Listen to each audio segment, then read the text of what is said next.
Right, Matthew? That works for you. By the way, welcome everybody. Did I say that already? Welcome, welcome, welcome, welcome. And to you out on the internet, welcome to you. Glad that you're here. We are live on 5 different platforms, YouTube and Facebook, and so hopefully we might even get on some more after we get to the move. This is our last service here in the fellowship hall. Downstairs in the basement, we're going to be moved over to 5th and Virginia, right on the corner, and we'll be starting there on September the 9th. We will not have a meeting next week. And so anyway, that's what's going on for you that's out there. We'll have some signage here and we'll have some signage over there to try to help people find us if they're looking for us. And if they're not looking for us, maybe they'll see the signs anyway, right? Yes, Doug, that's right. And so anyway, and then on the 23rd, we'll be where we will also not have service. And on that 23rd, Steve Metzger will be having a memorial service at 6 o'clock at Del Bayless's church, which is, what did I say it was? Central Cox, right? Central Street and Cox Street, right on the corner, kind of a bluish church. I looked it up on maps, and I tried to read the sign out front of it, and I couldn't tell what the sign said. And I meant to go by there. I didn't do it to figure that out. So anyway, that's going on. And also just came from the service for Tim O'Neill over at the Road Church, and it was quite a gathering over there. I had to leave early because, in fact, it probably hasn't stopped yet because they scheduled 2 hours, and they got started a little late, and they hadn't gotten very far yet. But there was some good things said, and Tim was a good guy, and we're going to miss him. And of course, everybody loved April and Tim. So, all right. So tonight we're on step 8, and this will be our last one in this month. And that is, we made a list of all persons we have harmed and became willing, which is the key word, to make amends to them all. Again, we've said this. Step 8 is not about making the amends. Step 8 is about preparing ourselves, our willingness to be able to begin to move that direction. Thank God for process. God is a process God. He understands that it requires some process. A lot of us, that includes me, are slow learners. Anybody slow learner around here? Oh, yeah. If you didn't raise your hand, you're a liar. So, and most of you are liars. So, anyway. Yeah. So, anyway, so tonight we're going to be talking about reaping goodness out of Galatians 6, verse 7 through 10. And that's an interesting statement, reaping goodness. I wonder what that means. Anybody have an idea what that means? Step person, do you know what that means? I do, but let somebody else answer. Okay. Anybody have a, yes, Matthew. If we have to reap what we sow, what if we hadn't had any good things? We won't get nothing. Well, you're right on target there, Matthew. So we want to plant some good stuff so we get some good stuff, right? That's the principle. What about all the bad stuff we planted? Got to reap that. Oh, yeah. So, but eventually that will phase out. So they say. Attitude changer. John, did you have your hand up? Isn't that sort of like reaping our blessings? Say it again. Isn't that sort of like reaping our blessings? Well, it would be, yes, reaping goodness, which would be reaping a blessing. But this reaping here is really goes to kind of what Matthew was talking about, is that whatever we plant's going to grow. And That growth in itself is a blessing. say it again. That growth itself is a blessing. Yep. Because there are so many things that can go wrong that will cause our seed not to grow. There are so many doubts that come in our mind that will cause the ground, though it is fertile, to become infertile. That's true.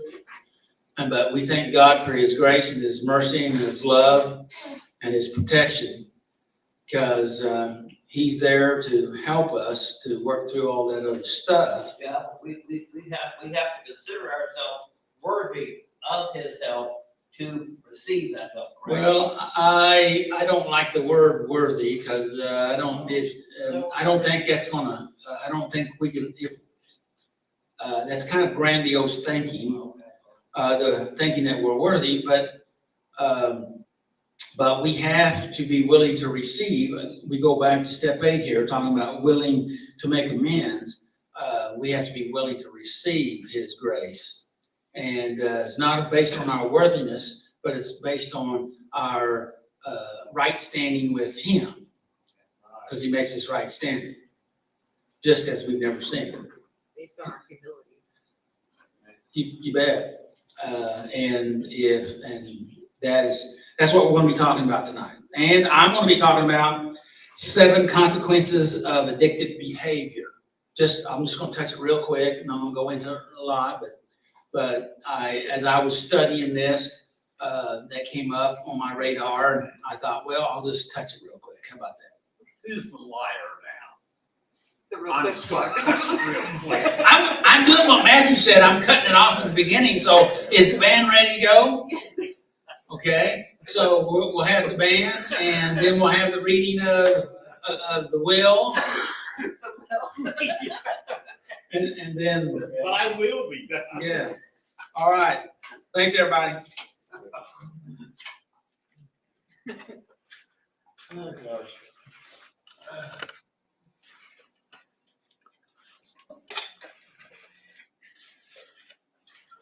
I'm already having fun. All right.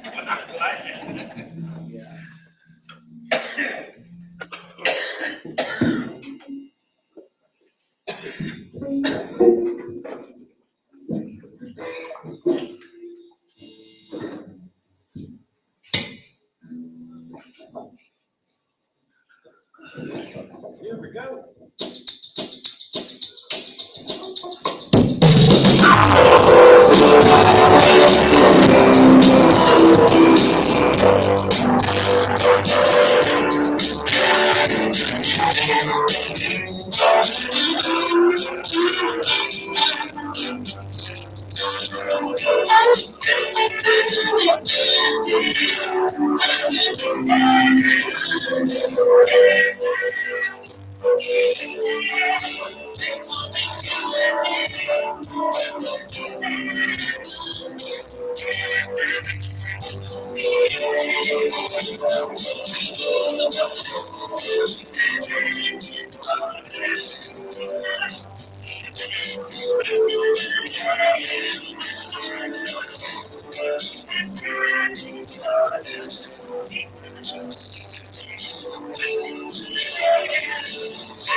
Sorry about that.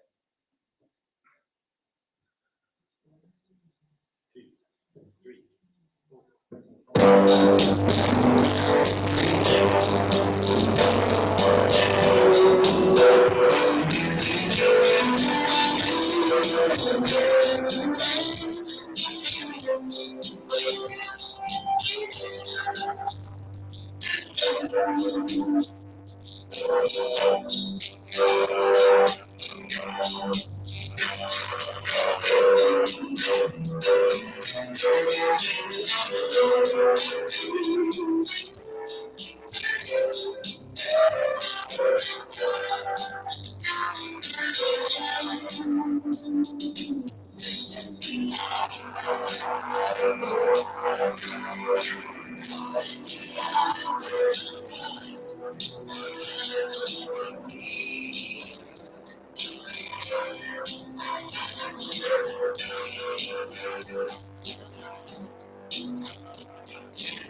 Thanks, John.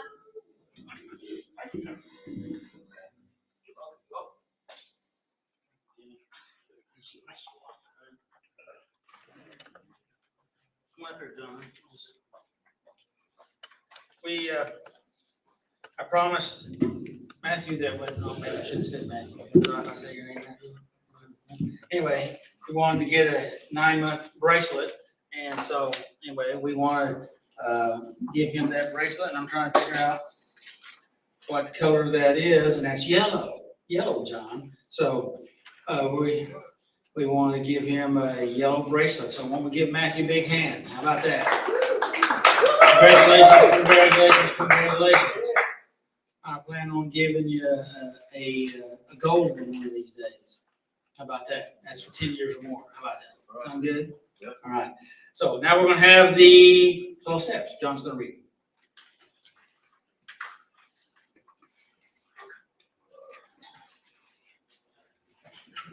We admitted that we were powerless over our problems and that our lives had become unmanageable. Step 1. Step 2, we came to believe that a power greater than ourselves could restore us to sanity.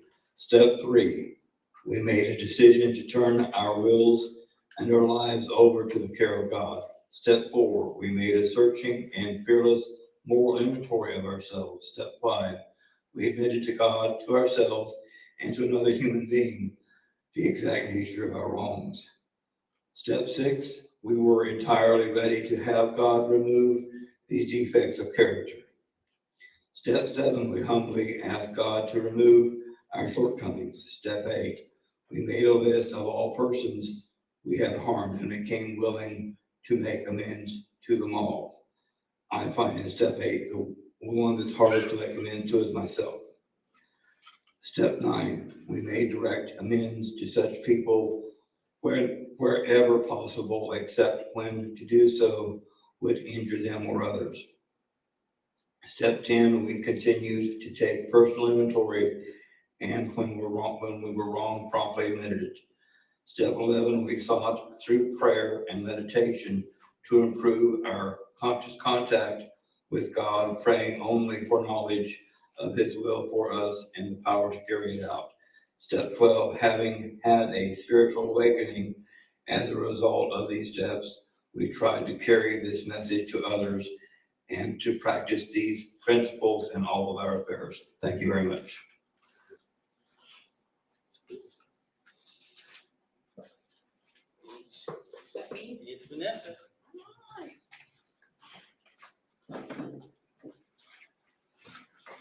I'm ready for you. I'm nervous because, it's been like 6 years since I've been up here. Outside of music, anyway.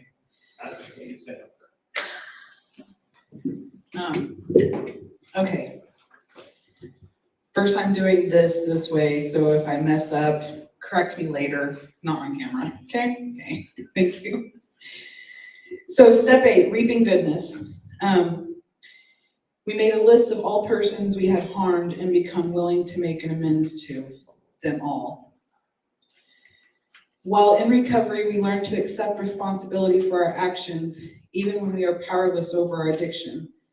We come to realize that all our actions yield consequences. Some of us may have fooled ourselves into thinking we could escape the consequences of the things we did, but with time, it's become clear that God has made accountability a necessary element of healthy living. Do you want me to interrupt you when we're done or while we're going through it? Whenever you want to.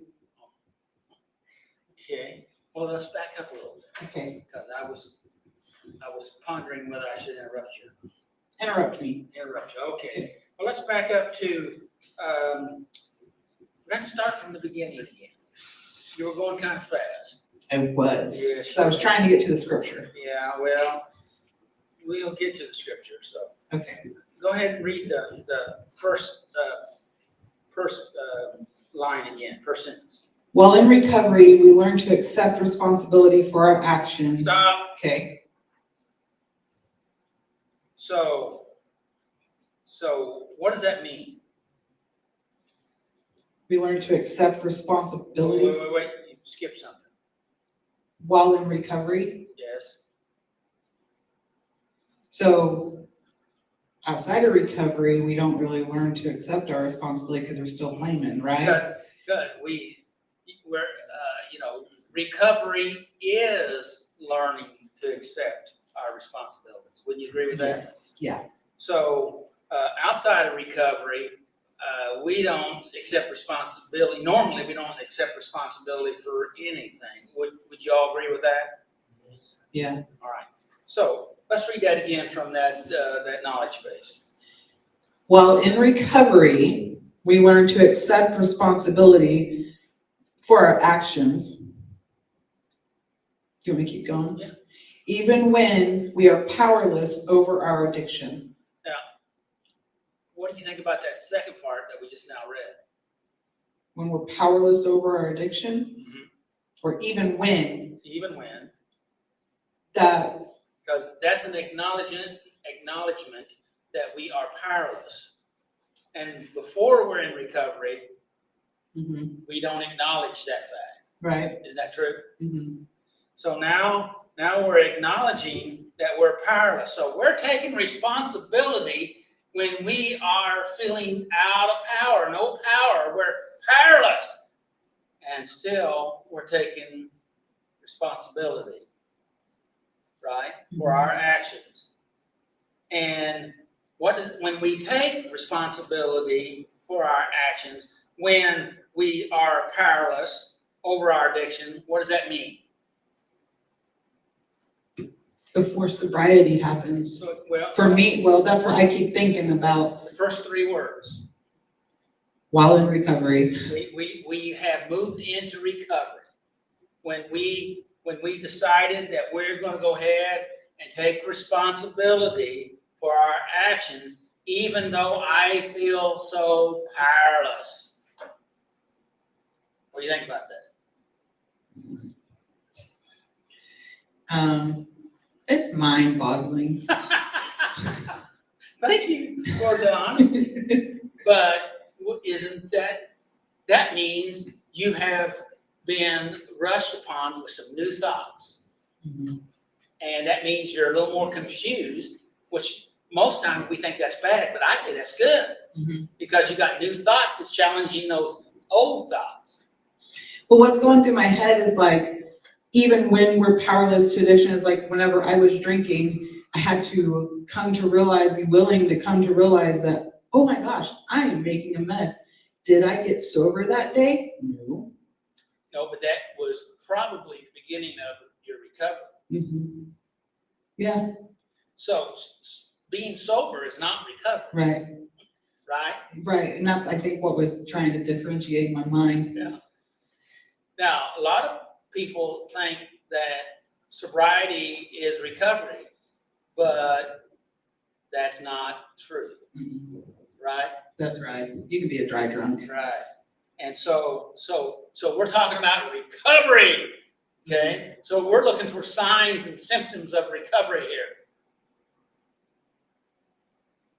Is that a question? More of a statement. Okay. All right. Next sentence. I gotta find where I left off. We come to realize that all our actions yield consequences. All right, let's say, what does that mean? Is that for me only?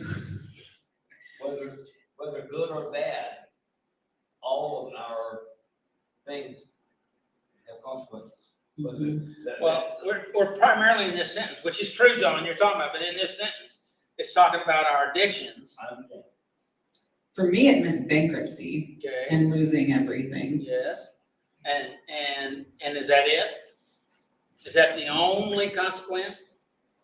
Losing sanity. Sanity, losing your sanity. Or just recognizing you've lost your sanity?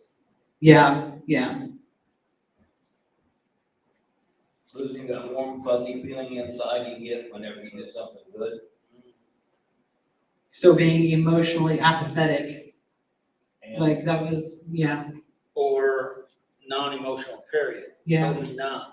yeah. Vacant of feeling. So, realizing that there's consequences. Again, then could this be a symptom of recovery?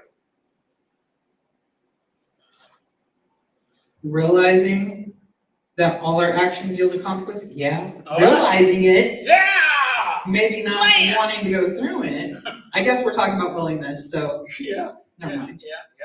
Okay, next sentence. Some of us may have fooled ourselves into thinking we could escape the consequences of the things that we did. All right. Any thoughts? I was that. Do I? I was that. You were that. You come to realize that like, just because you admit you're powerless and you realize that there's a higher power greater than yourself that can restore you back to sanity, doesn't mean you're gonna become sane that day and that everything is going to be fine that day. It will, I mean, everything will be fine, but not everything, you're not gonna get everything back that day. Because there's consequences. Right, All right, we're getting closer to that scripture that you want. okay, So that there are consequences, and recognizing that there's consequences, and that doesn't mean that you're bad, it just means there's consequences for your behavior. Remember, we talked about behavior here, right? It's behavior. All right, Or the high is the lie. excuse me. The high is the lie. The high is the lie. That's good. That's good. You want to expand? No, wait a second. I want him to expound on that. Well, I think once we get into active addiction, we think that, at the moment, because we're looking for that instant gratification, I think we're looking to escape or whatever our feelings of use is, to go back and use. I think that we think that we can escape that when every choice has a Now, consequence. do you notice the word that you're using? Escaping. Right? And what is the word that we've been using here? About a sign of recovery. Accepting responsibility for our behavior and or our choices. Do you see the difference? The polar difference here. Right? What do you think about that? Teacher, what do you think about that? I think that you're spot on. Escape is opposite of accepting. Because if we're not trying to escape anymore, we're accepting. Bingo. That's a little bit more layman's term. All right. Okay, so read that sentence again, and then maybe we'll move forward. Because I got question marks on both ends of that sentence. Okay, some of us may have fooled ourselves into thinking we could escape the consequences of the things we did. Anybody got any comments about that? Tommy? Consequences of the things we did. Yeah. Believing that we could escape the consequences of things we've done or did. Just want it over with. Just want to move past it. And pretend that it never happened.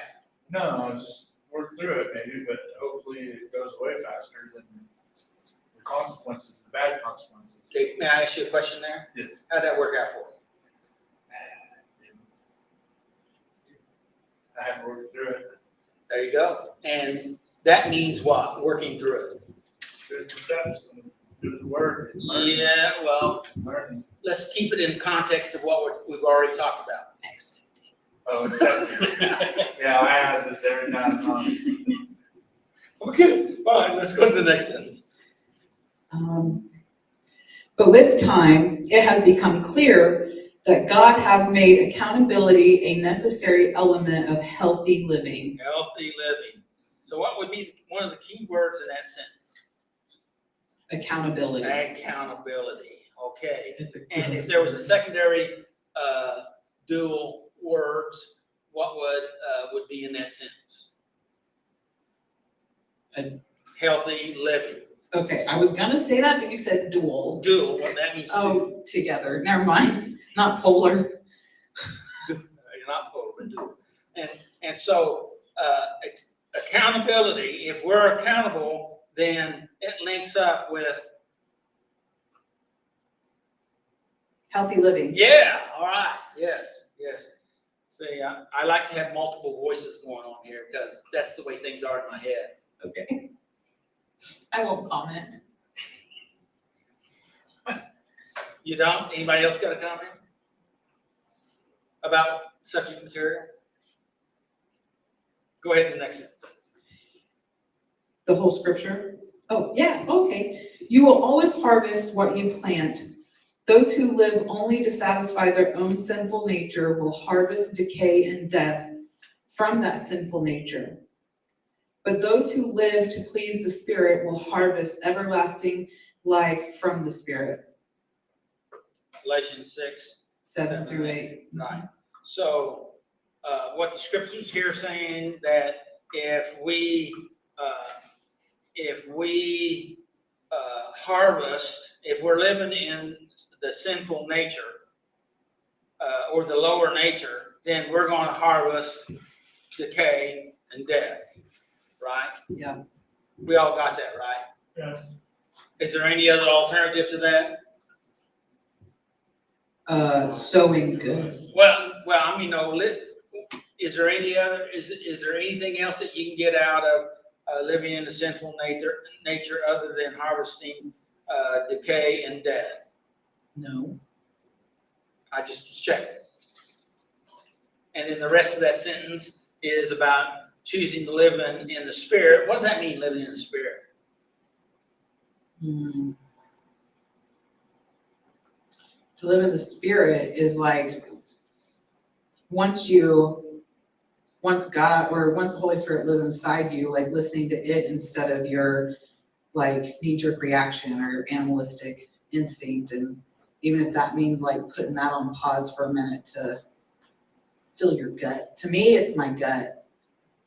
I might be wrong, but Well, it's that higher nature, the voice of God, it's truth, all those things, and to respond to what you're talking about, your gut. God speaks to us in multiple different ways, and sometimes we're all a little different. Okay, and not saying that he's limited to what you're most accustomed to, but he can. But we kind of establish a communication system through one of our through one of our systems of way of communicating, whether it's through our gut or through our spirit, or sometimes some people only can receive information from God through dreams. You know, it's what you're able to connect with, but you know it's God when it happens, right? and that's really hard to explain. That is, and that's the reason why I'm saying just because the way I do it doesn't mean the way that you do it. Right. And that's because God is going to connect with us in whatever we're open to, okay? And there's multiple channels, right? I mean, multiple channels. And he uses them all, even though we may only use one of them. Or we may use more than one. But anyway, I got sidetracked there a little bit. But if we stay in the realm of the Spirit or in that God type life nature, then we'll harvest everlasting life from that Spirit. That Spirit is that upper nature, that higher nature, that God-like nature, that nature that does good all the time, and it is good all the time. You can go from there. Which that's hard to identify too, especially if all you've known is dark. Well, now, Until you learn something new. well, I know what you're saying, but you have some partial truth there, but the reality is all of us have had those divine moments, those times that God reached into our darkness and did something that we can't explain. We know it, we feel it, we recognize it. We don't want to believe it, but we can't discount it. That had to be God. And when we're in our darkest hour, if we can go back and get those experiences, pull them up, because we remember them less, okay? Because we're drawn to all the negative, because we're wired to seek out the threats in life. So we're more sensitive to threats than we are the good things. So we have to make a practice of pulling out those good experiences and say, if there's one thing I know, this was a God event in my life. And nobody else can tell me any different, because we know that. I may not deserve it, but it happened. And oftentimes they happen at some of our deepest, darkest moments. Would you agree with that? Yeah. And we could say, with knowing in our heart that we may not be able to measure it as in science, but we know it to be true because it's our personal experience with God. And when you got that could pull you through. Okay. What do you think about that? So, yes, we may have a bunch of crappy experiences, all right? And we'll think about those crappy experiences a lot because that's the way we are, because it's spot danger, okay? It's spot the threat, so we focus on that. Our amygdala is wired to that, but if we will choose to give us some emotional, spiritual resiliency by expanding those moments that we have, that I know it happened, and I'd like to have more of it. And we've all had those. Okay. Can we keep reading? You may. The law of sowing and reaping can also work for us. God spoke through the prophet Hosea, plant the good seeds of righteousness, and you will harvest a crop of love. Plow up the hard ground of your hearts, for now is the time to seek the Lord, that he may come and shower righteousness upon you. Can we keep going? You have any comment on that? No. Not right now. Okay. Okay. God says we always reap what we have sown, even after we have been forgiven. We must deal with the consequences of our actions. It may take time to finish harvesting the negative consequences from our past, but we don't have to let this discourage us. Making our list of those we have harmed is a step towards planting good seeds. Good. In time, we will see a good crop begin to grow. Yes. I do have a comment. Go, maybe. Okay. I was thinking about this. I'm like, make sure that you don't just make this a check mark list. Because if it's just a check mark list, it's not going to penetrate and get in that hard ground. You're not going to plow anything up. You're just going to walk over it. Good. You're going to put seeds on it, and birds are going to come down and eat it up, or the thorns are going to choke them out. I don't know what scripture that is, but it's the parable of the sower. Yes. You have to get that plow out, and it is going to suck. It's going to hurt. That's all I got to say about that. Well, I have written down a comment here. I can make it if you want me to. And I likened it to, I moved out on this property about 17, 18, 19 years ago. And when I first started mowing it, there were rocks, boulders all over this place because it was, those folks had built a house there a few years before. So it wasn't too old of a place, but they really didn't take care of the yard. I mean, they didn't even mow all of it. And so I started I started trying to mow it. But guess what happened when I started trying to mow this yard? How many blades to go? Yeah, blades and the collars that hold those things. And I was fixing them constantly. I mean, every time I mowed, I learned, I'm a slow learner. I learned that I needed to be picking those things up. And so I started picking them up. And it's kind of like dealing with these consequences. Some people would say, well, don't deal with the consequences, just leave them alone, they'll be okay. But they're not going to be okay. They're going to cost you something. You're going to hit the boulder some more, and you're going to tear up more, and you're going to spend more time fixing than you are mowing. At least that was some of my experience. Yeah. And it took me like 12 hours to mow this place in the beginning. And it took me longer than that to fix this mower, okay, besides what it cost. And so my thoughts here is, it's like picking up rocks up out of the yard, so that you don't tear your mower up anymore. Yes, there's going to be more rocks. I'm still picking up rocks.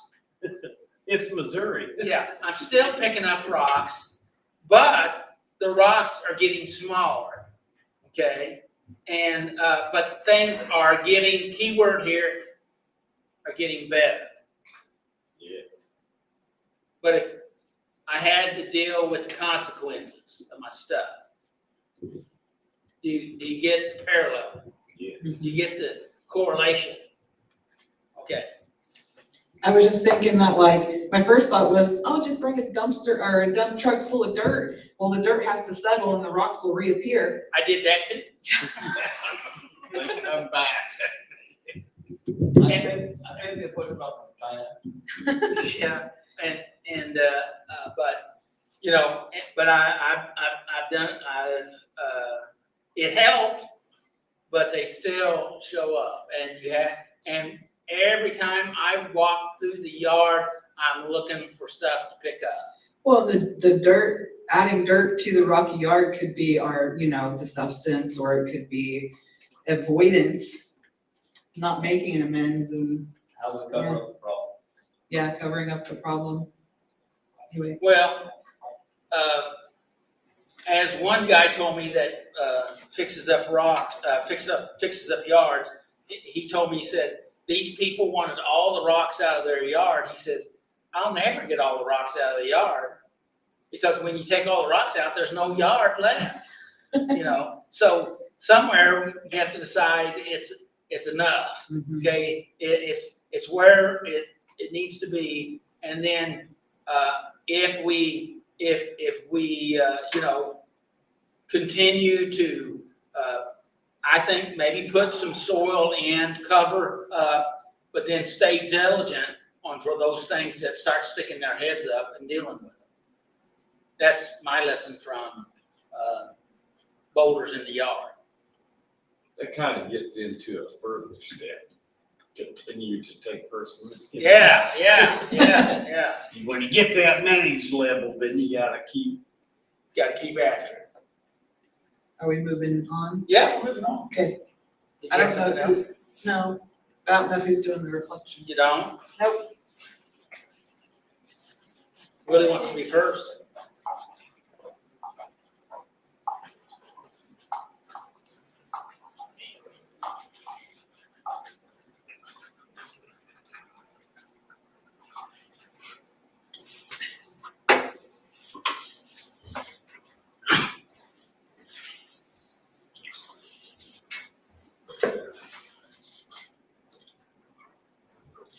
Reaping good news.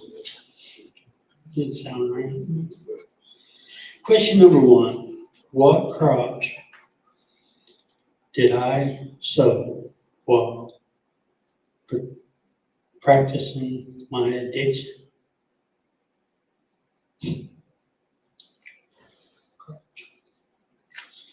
Hope, negativity,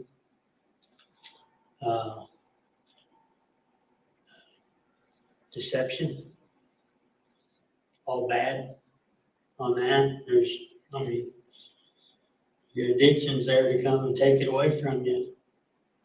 So that's what I put down there. Now, question 2, kind of tricky the way they word it. I'm hoping I did the right way here. Describe the correlation between healthy living and the acceptance of the consequences for my addiction behavior.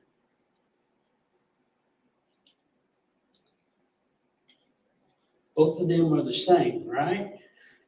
The first part? Yeah. Part of that? correlation between healthy living and acceptance. Exception, it's the of same our thing, country. ain't it? It is, there is a correlation between those two, yes. Did I not answer your question? Or do you have another question? I don't think the correlations are the same. I think they are. Then I'm not understanding what correlation means, so I can't, It's the similarities, how they're correlated, how they're Okay. alike. How's healthy living like taking responsibility for your, how's healthy living and accepting the consequences the same? Let me ask it this way. Is it healthy living to accept your Yes. consequences? yes.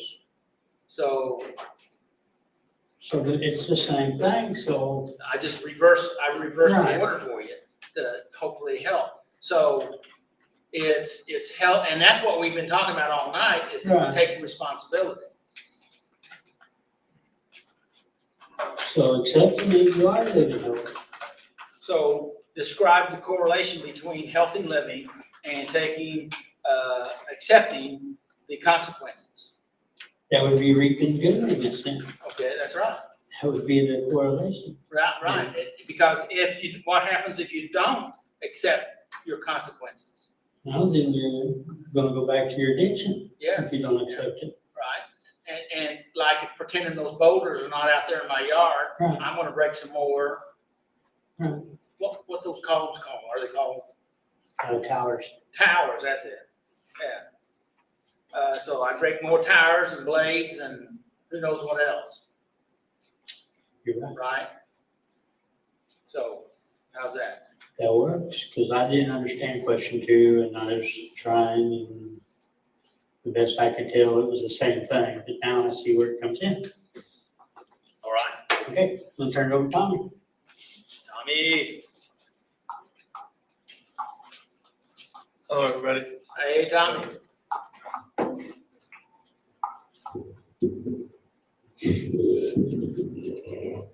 Reaping goodness. What crop did I sow while practicing my addiction? There are a lot. I had fear, lies, deception, mistrust, hate, anger. It was scary. Addiction was a very scary place.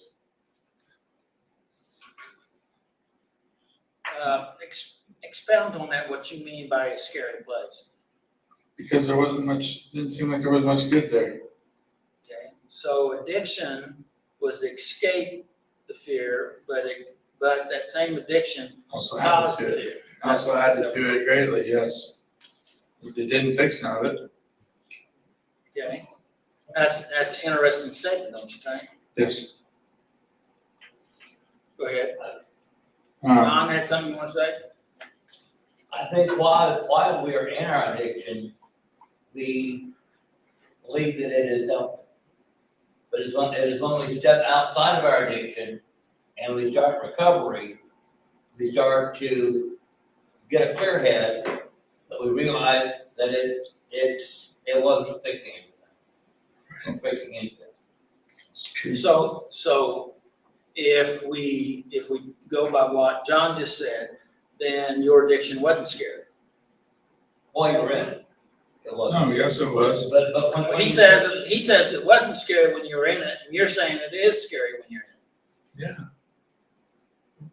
Wait, I'm confused here. What? You never Well, mind. that's the way it sounded to me when we're in our addiction, Oh, yeah. we're comfortable with it.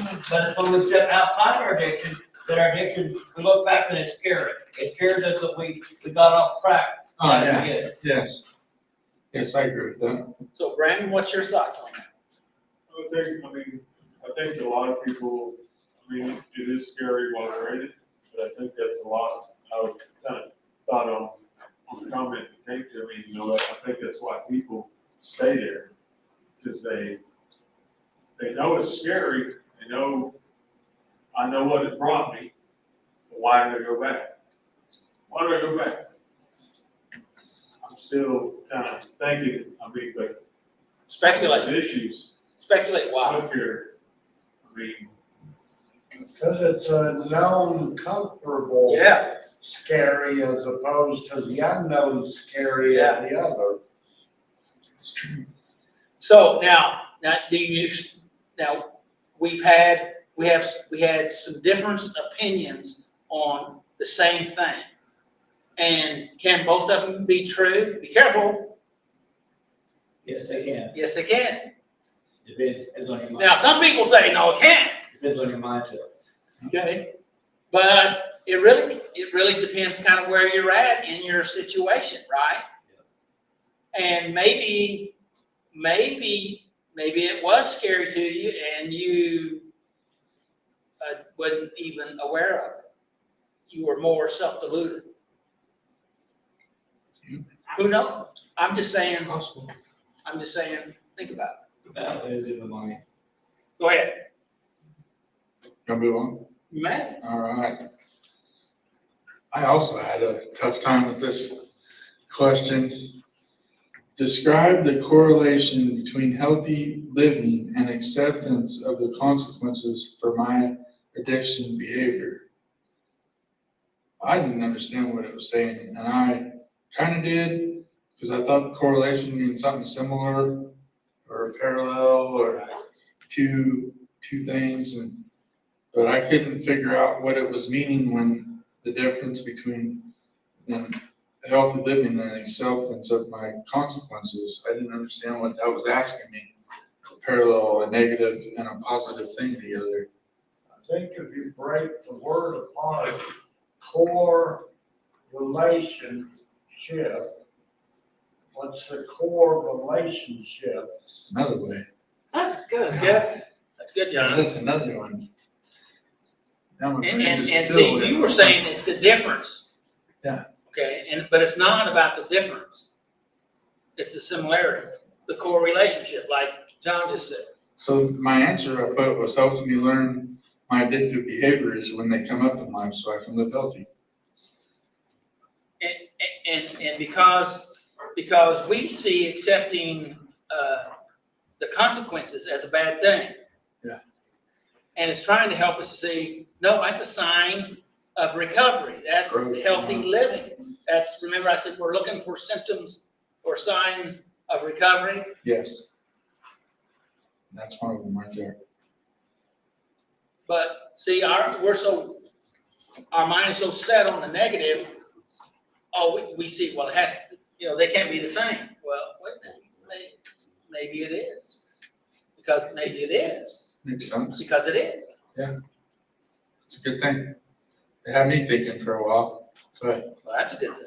So the part that I read earlier is it says accountability, God made accountability a necessary element of healthy living. Yes, You can't have healthy living without accountability. absolutely. it's true. Thank you. I think I covered that point, but I don't know that everybody grabbed that point when we went through it. But evidently somehow it resonated in there. So thank you for bringing that back up. Doug? Yeah. All right. Thank you.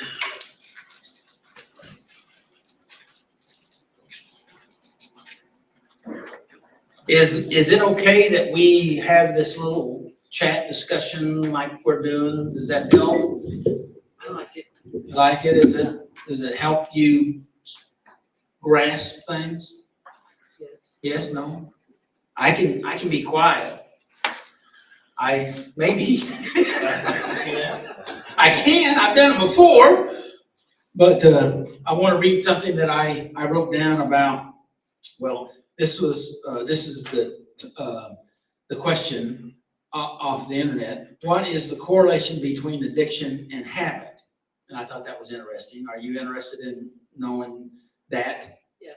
And that is, if you can control yourself, it is a habit. Habit is not a bad thing. Habit is that you're something that you do without thinking about it. Okay? If you can, now remember what it says, if you can control yourself, it is a habit. But if you see that your habit controls you, then it's an addiction. So a habit can become an addiction. Well, all addictions are habits that control you. Do I? What I just said, or to read the definition that they say? If you can control yourself, it is a habit. God has made us a part of our brain to operate off of habits, systems so we don't have to think about it.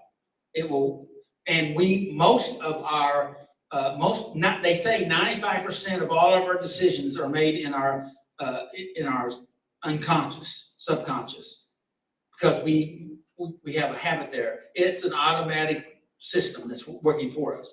And it says here, if you can control yourself, it is a habit. So if you can regulate that, if you install that, and you know it's healthy, okay, and if you can pull offline if you need to, then it's a habit. But if you see that your habit controls you, then it's addiction. You know, that drive or need is forcing you. You know, it wakes you up early and keeps you up late. You know, and you can't control that. It's controlling you, right? Then it's an addiction. Habits are a result of mental activity. That's what I said a while ago. We've processed it and then moved it from our conscious thoughts into our non-conscious thoughts or subconscious thoughts.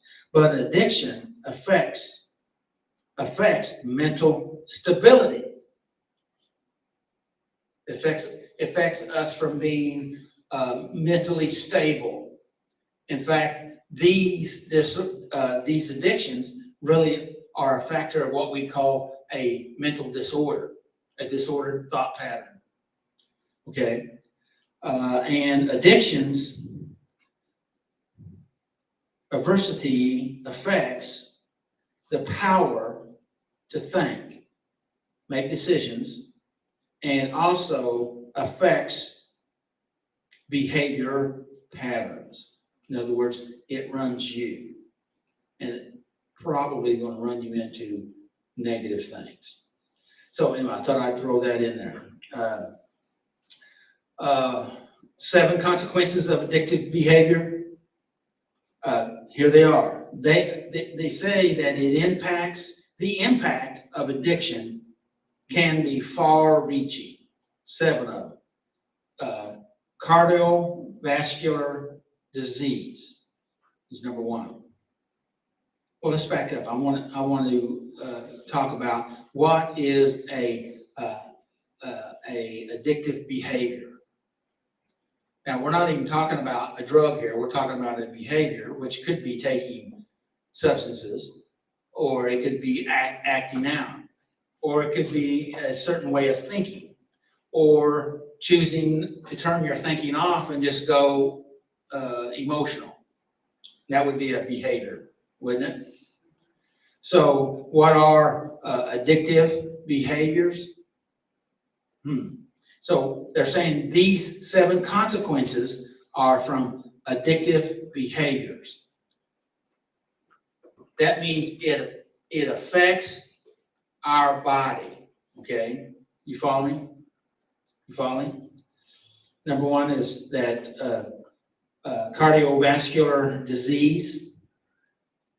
You know, a lot of that comes from high blood pressure, and that comes from stress and worry and anxiousness and all kinds of other things. Strokes, which is related to some of that.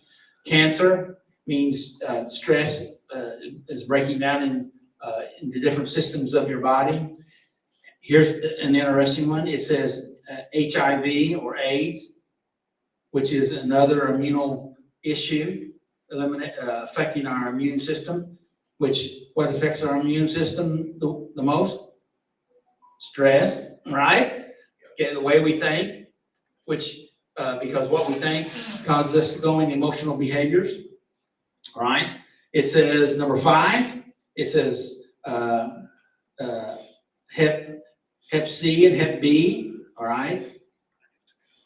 Number 6 is lung disease, and number 7 is mental disorder. And this is from the NIDA, which is the National Institute of Drug Abuse. So that concludes what we're going to talk about. We're ending about 5 minutes early, but so anyway, we will not be here next week. It'll be, actually, we won't be here in 2 weeks. We'll be in our new place over on 5th and Virginia. So may the Lord bless you and keep you, and may his face shine upon you and give you his peace. And again, make healthy choices. Thanks, everybody.